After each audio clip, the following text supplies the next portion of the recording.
and welcome to Start Right Here, a podcast where we discuss breaking in, standing out, and the path to success in the beauty industry. I'm your host, Corinne Corbett, and I hope the conversations I have with my guests inspire you to forge a path of your own. Let's get started.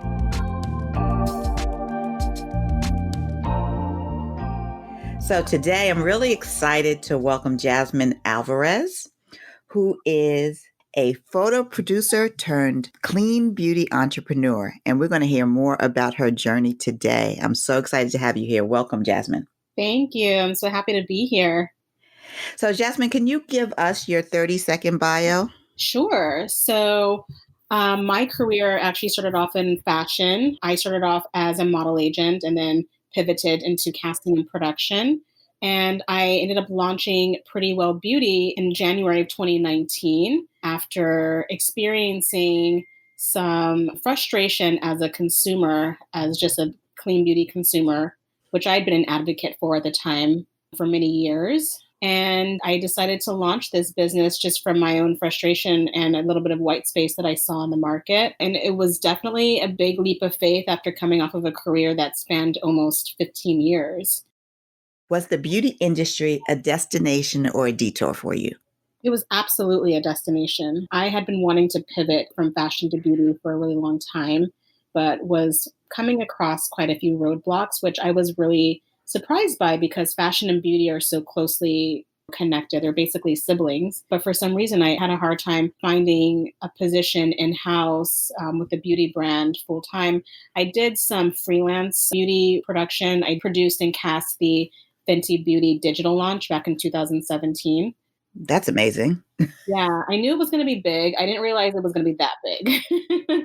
It was a very big job. It was about a 4-month process. I did all 40 of those models. It was a 4-day casting of seeing almost 400 models and social media influencers. So when I first took on this gig, I thought it was going to be like a quick little 2-week thing. It ended up turning into a 4-month, very big project. It just kept getting bigger and bigger and bigger. The budget just kept getting bigger and bigger and bigger. So and the impact of it. Impact was huge. It was massive. It was industry turning. It was a loud message that needed to be made. And because of that, brands can no longer come out with just 12 shades of foundation anymore. If you don't have at least 40, you're not going to survive. How did you go about getting your first job, post-college? So when I was in my senior year of college, it was my goal to be a model agent. And I knew I wanted to come to New York. I didn't have any contacts. I didn't have any relationships with anyone here. I didn't really know anybody. So when I moved here, I came here with $300 in a couple of suitcases. Not advisable. But, when you're in your early 20s, you don't think that you're going to fail. You're looking at the world with big, starry eyes. And that's what I was doing. So I came here and I interviewed at Ford Models for a position as a booking assistant on the men's board. Now, I wanted to be on the women's board, but they didn't have a position there on that board. So I actually ended up turning that job down and went to One Model Management for an unpaid internship that I thought was going to turn into a full-time position. They had Naomi Campbell at the time. They were like the hot new boutique agency of the moment. So after, I think it was about 2 or 3 months of me being there, it did not turn into a full-time position. So I ended up going back to Ford and asking them if the position that they had previously offered me that I turned down was still available. And they hired me. And it ended up being one of the funnest, experiences of my life. It made me realize that it was the best choice because managing male models is very different than managing female models. And I had a lot of fun. So I did that. I was a men's agent for about 3 years. That's what I did. Well, that's really, really interesting in that you were brave enough to turn around and say, maybe this is not right.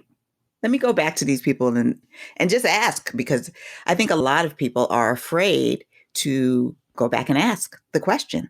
Right. My mom always told me a closed mouth can't get fed. So the worst thing that could happen is that they just say no. Fortunately, that's not what happened. And I still have really great relationships with the people there that are still there, that were there when I was there. That's great. So, what skill did you learn there that set you up for success later? What skill? I would say patience, negotiating. It taught me very early on that I needed to develop a thick skin. There was one agent there, I won't name names, but he was not very kind to me. And I felt like he was intent upon breaking me. And one day I actually ended up confronting him, quote unquote, confronting him, because I'm such a non confrontational person by nature. I brought to his attention, the way he had been treating me. And he acted like he didn't know what I was talking about. And I got really emotional and I started crying in front of him. It was really embarrassing. But I was proud of myself because I took the opportunity to use my voice and speak up for myself, because after that, he stopped bullying me. And years later, when I would see him backstage at Fashion Week, when I became a casting director, he would come and talk to me and be really nice to me.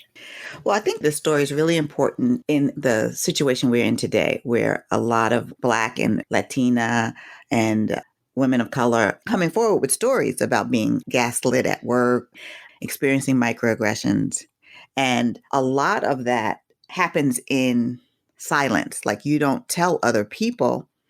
And when it's happening, if you tell somebody, you are often treated like you're crazy or you're imagining something.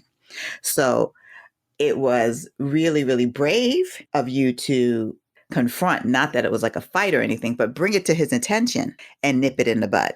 And, everybody doesn't have that opportunity, but it is important to own it when you see it, like to really recognize it and trust your feelings. It's not your imagination, is what I'm saying. Yeah, no, I 100% agree with that. And when I think back of me at that age, because I'm not a confrontational person and I am very, very sensitive, I knew that for me to get to the point where I felt like I had to say something, it was really, really bad. Because normally I would just kind of let things slide or, just kind of sweep it under the rug or whatever. But it was affecting me on a daily basis at work, and it made me feel very uncomfortable. And I didn't think about it until years later that it maybe could have been because I was different. I was the only person of color in that department. And I had the least experience, obviously. I was fresh out of college. Right. You'll never know. But the fact that he was not able to break you and that you were able to succeed, his actions didn't stop you. And so he had to respect you. Yeah. After a while. I've been through a lot, so yeah. So how did you go from Ford to photo production and ultimately end up as a beauty entrepreneur? Take me through that. Sure. So after 3 years of being an agent, which at that point I'd kind of classified it as being kind of like a glorified babysitter, I was burnt out. I needed a change. And so my first stop was to start casting.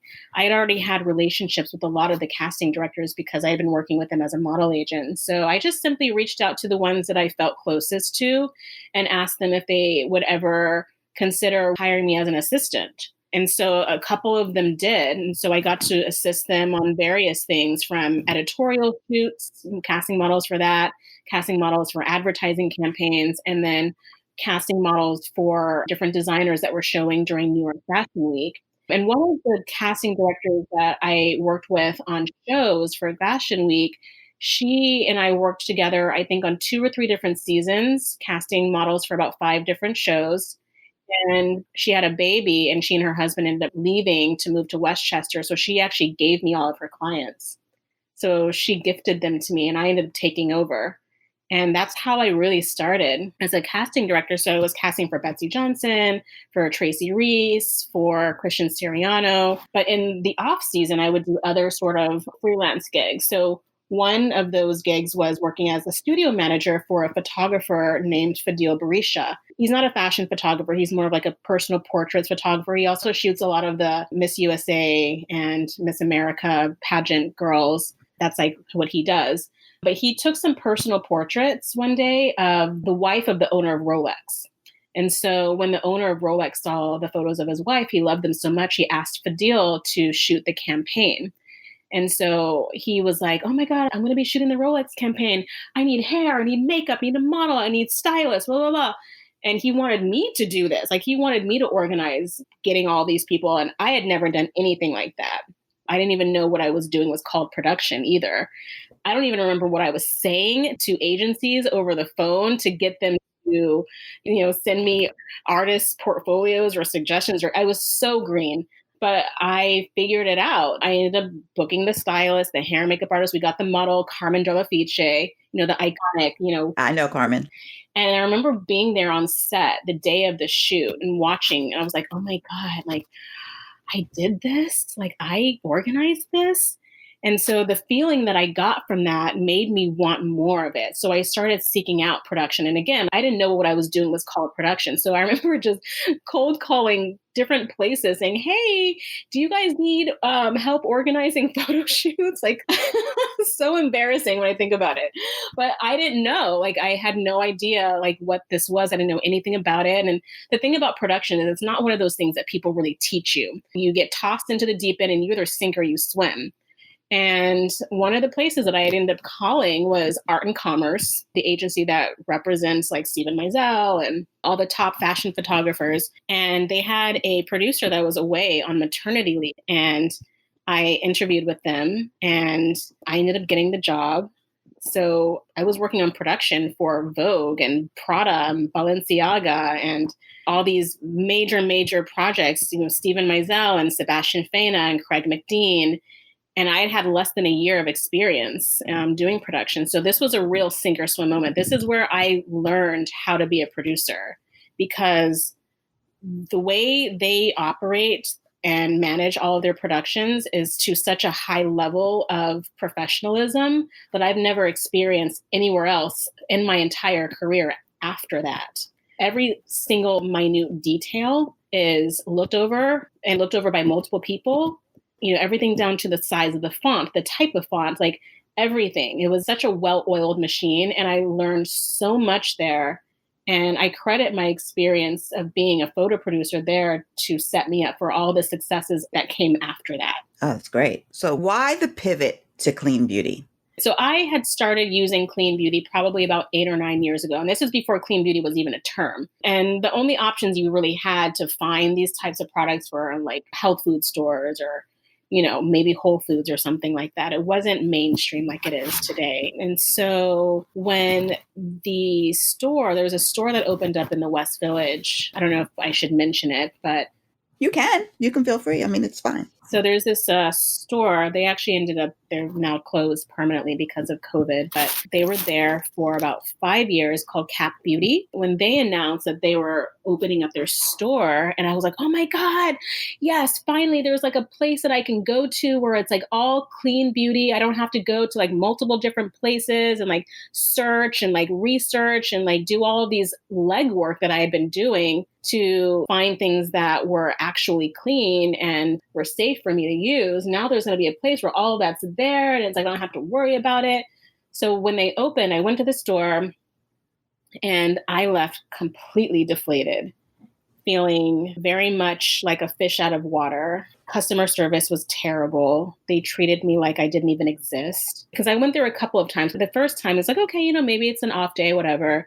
But then another time I went there, it was like, oh, they're trying to just sell me, like hard sell me on things that I remember them trying to sell me a $400 anti-wrinkle cream. I don't even have fine lines on my face. Why are you trying to sell this to me? The pricing was really intimidating too, because there wasn't enough variety in the price points where I could build a routine, maybe get one thing. And there was still no guarantee that it would work. It just felt very intimidating. It was really overwhelming. It didn't feel comfortable, didn't feel like a place that I was welcomed. So that was when the first sort of seed in my brain was planted, where I was like, I want to do something like this, but like better. And that's all it was. That was just the first thought. Start Right Here is brought to you by Beauty Biz Camp, where we equip and inspire the next generation of industry leaders. Head over to our website, beautybizcamp.com, for more information and sign up for our mailing list so you can stay in the know about our upcoming programming. So then a couple years go by, like I'm continuing to do my production work. I start working at Ralph Lauren in early, like January, February of 2018. And that's actually the same time that I started the Pretty Well Beauty Instagram account, not with the intention of it being a business, but really just for it to be a platform for me to share my thoughts and ideas about clean beauty and just kind of, engage with the community of people who were also interested in clean beauty. So when I left Ralph Lauren, I think it was in September of that same year. Usually my instinct when I'm leaving a place is to like, okay, brush off the CV, go look for another job somewhere. But I didn't feel that this time. I had no interest whatsoever. I had this moment of clarity where I was like, Jazmin, you've been wanting to start your own business for a really long time. You've had friends who've told you for so long that you should do your own thing. I think this is the time. If you don't do it now, you're never going to do it. So I had saved up enough money, I think, at that point where I could at least be able to take care of my personal expenses for 1 year. And I was like, I'm just see what happens. And that's really what it was. There was a 2-week period from the day that I left Ralph Lauren to when I registered for the LLC where I was like, can I do this? Like, should I do this? How am I going to do this? And I still never even really was able to answer myself. But I was like, I'm just going to do this. Like, what's the worst that could happen? If it doesn't work out, I could always go back to production. I've so much experience doing that. But I didn't want to go back to production. Not because I didn't love it, but because I was no longer interested in the idea of having someone else have so much control over my financial future and my value. And I wanted to create something that I believed in, that was personal to me, and that was something that I felt very passionate about, that I could do the way that I wanted to do it without having to answer to anybody. So clean beauty was almost a calling for you. It was, yeah. And it took me a while to realize. I mean, beauty is in my DNA. My mom is a hairstylist. I grew up in a hair salon. I've been around beauty my whole life. And my mom has always preached to me, like a more natural approach to beauty, like less is more. Like it's always been in me. It just took a little while for me to like activate it. We connected because we both saw an article. In the article, there was a mention of goop and the notion that clean beauty was for white women. And I mean, I thought that was ridiculous. And we started a conversation on LinkedIn. And it may have been, it was surrounding the Credo's launch of Serena's sunscreen and talking about inclusive. But that line just stayed with me because why wouldn't clean beauty be for us? Right. That is the question. Why wouldn't it be for women of color? It's for everybody. But for anybody who wants to have a more natural and holistic approach to their personal care, regardless of what your racial, cultural, ethnic background is. And when we're talking about things like natural beauty, clean beauty, organic beauty, Black and brown people invented that. We've been using these types of products that we make in our homes for centuries. When we hear, people from Goop or any of these other companies raving about, ashwagandha and turmeric and all these like herbs and stuff that are in these skincare products that have been around for centuries. And they're talking about it as if they just discovered it. It feels a little bit like of a cultural appropriation. And I think it's extremely inappropriate and disrespectful because you are taking something from people who you are not acknowledging in any way. And I think that when a lot of people think about things like clean beauty or wellness or whatever, the representation of that is always a white woman. Same thing with things like veganism. There are actually more vegans in this country that are Black than there are white ones. 8% of vegans are African American, 3% are white. But yet all you see as the symbol of veganism are white people. Same thing with yoga. Yoga was invented in India. Like all of these different things, like things that are wellness and health related and clean that speak to the way people live their lives have all come from cultures that are not Caucasian. But yet it's this demographic that's capitalizing on it. And I think that it is time for brands to take this moment, especially in this moment that we're in right now, take advantage of all of the momentum that we're seeing now and using your voices and our platforms to shed light on this, because I don't think most people are even aware of any of the things that I just said. That's true. Unless you're a person of color. I don't think most people are aware of this. I saw an ad on Instagram from Sakara Life. They're trying to sell popcorn for $45. Popcorn. Yes. We all know corn comes from Native Americans, and they're selling popcorn for $45. I was so offended. Yet the indigenous population cannot get the things they need to fight COVID. That comparison is unbelievable. So what makes clean beauty so important now? Well, clean beauty has always been important. What we put on our skin has the ability to affect all of our vital organs because it does get absorbed into our bloodstream. Up to 60% of what we put on our skin ends up in our bloodstream. And when we're talking about clean beauty, we have to also talk about the packaging that these products are in, because depending on what it's packaged in, it can actually interact with the actual product itself. For example, if you have oil, like an oil-based product that's packaged in plastic, plastic has the ability to actually seep into oil-based products, which means that can go into your bloodstream and can affect your health.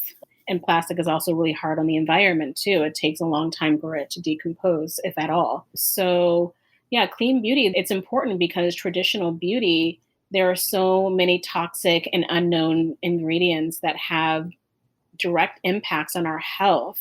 Everything from allergies to cancers.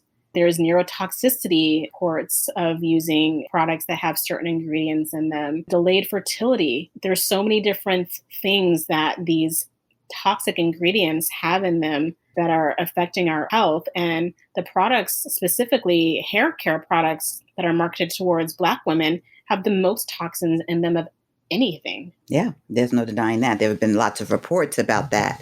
The response of creating products that work specifically for our hair have been great, yet people still use some of those products. Yeah, they do, because first of all, it's very, very difficult to create not only makeup, but hair care products that are 100% clean, but that are also effective for very textured hair. It's very challenging because there are very specific needs for curly hair. There has to be the right amount of slip. There has to be the right amount of hydration and moisture. It's not like straight hair or even just wavy hair. The way you care for textured hair is very different than any other type of hair. So it's very challenging. I'm hoping to bridge that gap in the future. So let's talk about the lines that you have found that you're carrying on Pretty Well Beauty. What kind of products are you selling there, and how did you find the brands? Yeah, so when I first launched Pretty Well Beauty, I launched with only 12 brands. And a lot of them were brands that I was already using, so I was already familiar with. They had met my personal standards for clean. And now there are over 30 brands on the website, ranging from products for your skin, so like cleansers and toners and masks and exfoliators. There's also hair care. There's bath and body products. There's products formulated specifically for women who are pregnant, for babies.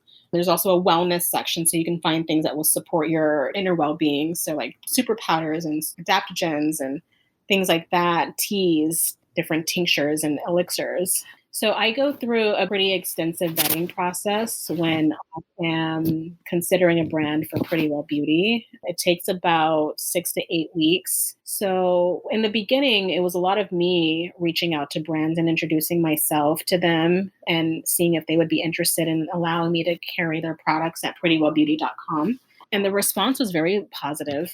I didn't have much pushback with that. But now a lot of brands reach out to me. So I don't really do a lot of reach out so much these days. But the very first step would be, if a brand is reaching out to me, the very first thing I do is I look at the ingredients. I go directly to their website, or if they've sent me some sort of document, PDF of some sort, or brand guide, I look at the ingredients first. I look at what everything's in it. If there's nothing in there that's toxic or unsafe, then I request samples of the products. So they'll send me the products, and I need at least 4 weeks to be able to use everything, because that's usually how long it takes for you to start to see results, if anything. So I'll use the products for a minimum of 4 weeks. If I like the products, if I feel like they are beneficial and they're effective and I'm not experiencing any sort of reactions that are negative, or if they just feel good, like I pay attention to like all the details of what my experience is. A lot of the brands on my website, they're not all super well known. So in order to stand out from the group, you need to have some sort of visually aesthetic branding. It can't be something that's like in some mason jar with, you know, looks like you made it in your kitchen. But there's nothing wrong with that. But when you're up against brands they have some sort of industry recognition already, it's very hard to compete against that. So looking at the brand's aesthetic and making sure it's on par and aligned with my personal aesthetic and other brands, they're just as elevated. That is something that's very important. So I look at those things. And then after using everything, then if I like everything, I move on to a phone conversation. And these phone conversations are quite in depth because I want to know where they got all of their ingredients from. It's very important that I understand what their supply chain looks like. Do they know their growers and their farmers, or are they just ordering stuff from random websites and creating something? I need to know that everything has been sourced ethically and sustainably and fair trade.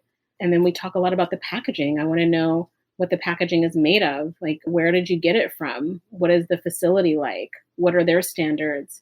So we spend a lot of time talking about these things. And if everything is a go with that, if everything's set up, they can send me some sort of certifications, all of those things. Then the next step is just negotiating terms. So the whole process it varies from brand to brand. There's a brand that I just decided to take on today. I've been talking to her for almost a year. So that was not a quick process. And then some brands, I've given consultations to, like giving them advice, because like I'll like the product and everything is really nice, but maybe there's just like one ingredient.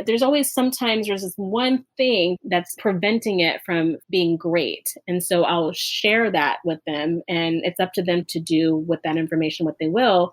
And a couple of brands have been really receptive to it and have reformulated their products as a result. So that's been really rewarding to be able to help brands make their products as best as they can, because a lot of them maybe are not aware of some of the alternatives out there of ingredients that I know of. And how did you get this vast amount of knowledge? Did you learn this stuff as a consumer, or did you start, kind of teaching yourself this stuff as you decided to change from just an Instagram account to a full-fledged website? Yeah, both. It started as a consumer. I'm a naturally curious person by nature anyway. So even as a kid, I remember reading the ingredients of everything that I ate. Like I remember reading the ingredients on cereal boxes, not because I was concerned with, maybe getting fat or anything. But it was just like, I just was really curious. Like, what is this? And what does that mean? And that's just how I've always been. And then of course, once I decided to start Pretty Well Beauty, it was a much more extensive, deep dive into educating myself. And so I read a lot. I'm constantly researching ingredients, looking for information. If there's something that I don't recognize, I'm doing a deep dive on what is this? And I'm not going to say I know every single ingredient out there, but if there's something that I don't know, I'm going to find out. I'm going to figure out exactly what it is. And if there's anything, any even hint of there being a possibility of it being not safe for humans or for the environment, it's a no for me, because my goal with Pretty Well Beauty is to not only set, but establish and adhere to the strictest standards of clean. And so if you don't tick all of the boxes that I'm looking at, even if you ticked 4 out of 5, it's still not going to be a right fit. You have to tick all of them. That's great. So given that you're an entrepreneur, you're focused on clean beauty and wellness, it sounds like, what is the unsung skill that you need to succeed? Oh God, there's a few. Being able to be adaptable to an ever-changing environment. And I don't think a lot of people are necessarily thinking about that when they're starting a business. I don't think I was even, but it's something that I've learned, that you need to be malleable. There's more than just one way in which to do something. So yeah, being adaptable and being able to kind of go with the flow of where things are taking you and trusting your instincts is huge. Everyone's going to have an opinion about what you should do with your business. And sometimes those opinions can be complete opposites, depending on who you're talking to. So, taking all that information and being able to decipher what is actually right for you and your business and being patient. Patience is such and one of those things that you hear about, but you don't really understand how important it is until you're in it because we have our minds on the big picture. And, every day we see some success story and we think that this just happened overnight, and it never does. Not for most people, at least. Yeah, that is so true. It never does. What's next for you? What's next for Pretty Well Beauty? What's next from Pretty Well Beauty? I want to develop a line of hair products for very textured curly hair that are completely non-toxic and packaged in sustainable, eco-friendly packaging. So I've written out the proposal for that and hopefully being able to expand and hire a couple of key employees to help grow the business. So I'm planning on doing that through raising a seed round of capital. So that's what I'm actually gearing up for. I'm planning to open the raise pretty soon. So that's going to be occupying quite a lot of my time over the next few months. And there's also an opportunity potentially for me to open up a brick and mortar where I would not require any upfront expenses. It would be a revenue share model. So that would be a really interesting opportunity to help grow the brand's awareness and marketing strategy. That's great. So I'm going to be really excited to watch what happens with Pretty Well Beauty and with your new product line and some of the things. Have you been able to with this? I know with the whole Black Lives Matters movement, there's been a lot of call for Black and BIPOC brand support that people are wanting to underwrite and give grants to beauty brands. Have you explored any of those as well? Yeah. I mean, so far I haven't been awarded any, but I've applied for a lot of them. Well, that's good. That's good. Yeah. And maybe people listening to this will understand how great you are too. Yeah, I hope so.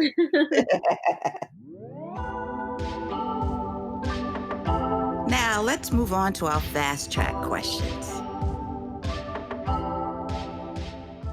So what's the first beauty product you ever purchased? It was probably makeup from Clinique. I remember my cousin Gigi took me to a beauty counter at a department store when I was about 14 or 15 years old. And she bought me a pressed powder, a blush, and a lipstick. And I remember treating these products like they were the most precious thing in the world.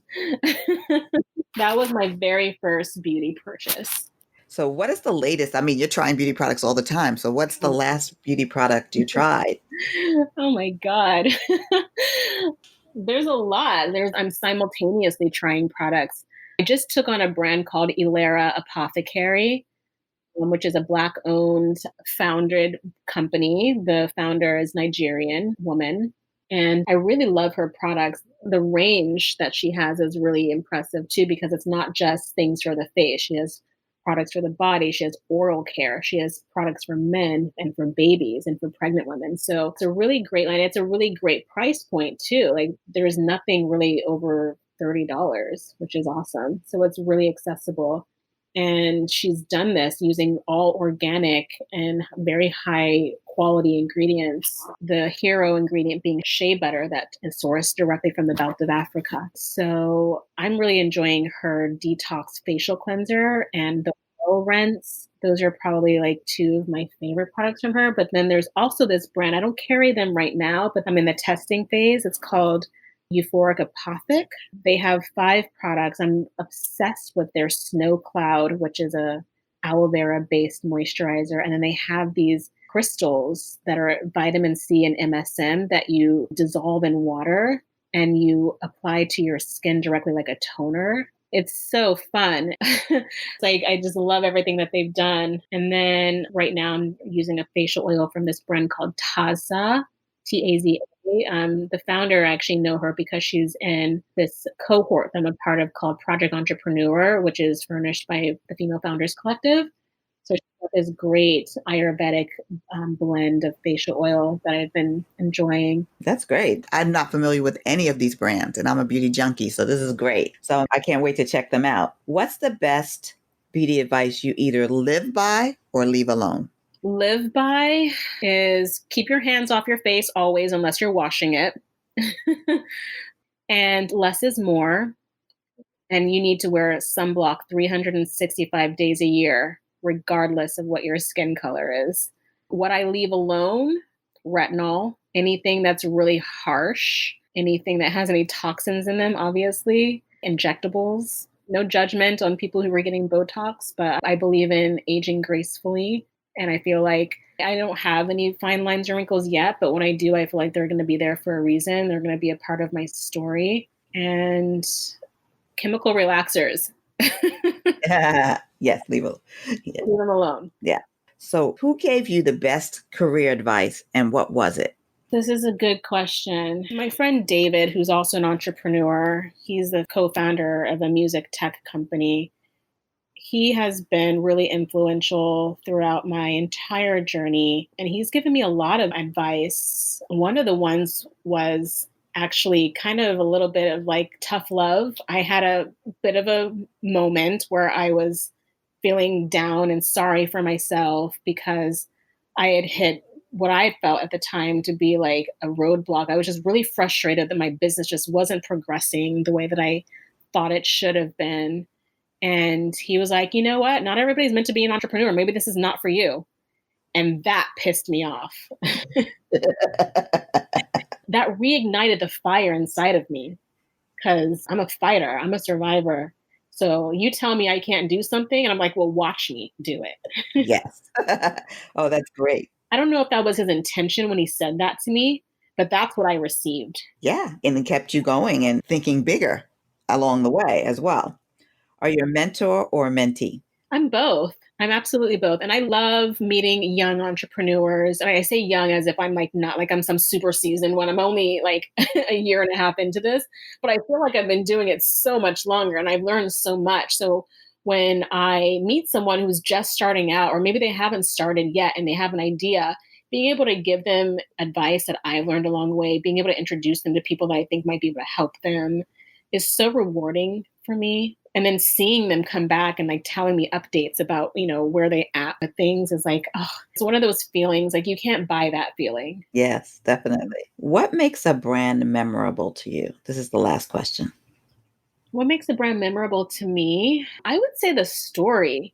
Like we all know that people don't buy things because of what it is. We buy things because of why it is. So when I find something that I find interesting that sort of triggers an emotion or a memory or something like that, that stays with me. And if I'm able to connect with the founder in any sort of way that I feel like I can relate to on a really personal level, which is the case with a lot of these brands, because a lot of these founders of these indie brands created their products out of their own personal need. Some of them had terminal illnesses and decided that they needed to clean up their act in every area of their life, including their skincare.